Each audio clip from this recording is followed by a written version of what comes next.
અરવલ્લી જિલ્લામાં કૃષિ મેળો અને પ્રાકૃતિક કૃષિ મહોત્સવનું આયોજન કરવામાં આવ્યું હતું। મોડાસા એપીએમસી માર્કેટ ખાતે યોજવામાં આવેલા કૃષિ મેળાના પ્રદર્શનમાં મોટી સંખ્યામાં ખેડૂતો આવી પહોંચ્યા હતા। પ્રાકૃતિક ખેતી કરતા ખેડૂતો માટે વિવિધ સહાયો તેમજ પ્રાકૃતિક ખેતી કેવી રીતે કરવી તેના ફાયદાઓ અંગે જાણકારી આપવામાં આવી હતી। તો આ કાર્યક્રમમાં પ્રાકૃતિક ખેતી કરતા ખેડૂતોને સન્માનિત કરવામાં આવ્યા હતા।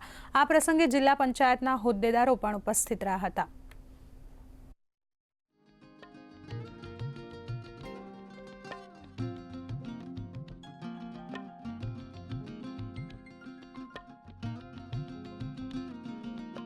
पंदरसो જેટલા ખેડૂતો જિલ્લાના પ્રાકૃતિક કૃષિ કરતા ખેડૂતોને વિશેષ તાલીમ માટે અહીંયા નિષ્ણાતોના માર્ગદર્શન મળ્યા છે।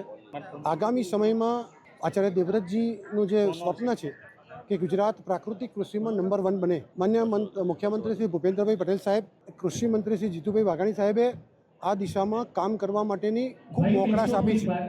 અને એટલે જ જે લોકો પ્રાકૃતિક કૃષિમાં રસ ધરાવે છે અથવા પ્રાકૃતિક કૃષિ કરવા માગે છે એમને સરકાર તરફથી આર્થિક સહાયો, વેલ્યુ એડિશન માટે, સ્ટોરેજ માટે, એફપીઓ માટે અને ખેતી કરવા માટેની જે પરંપરાગત સહાયો એ પણ આપીએ છીએ। એ ઉપરાંત સમાજ જીવન ઉપર રાસાયણિક ખેતીથી જે અસરો પડી છે એ વિશે પણ માહિતગાર કર્યા।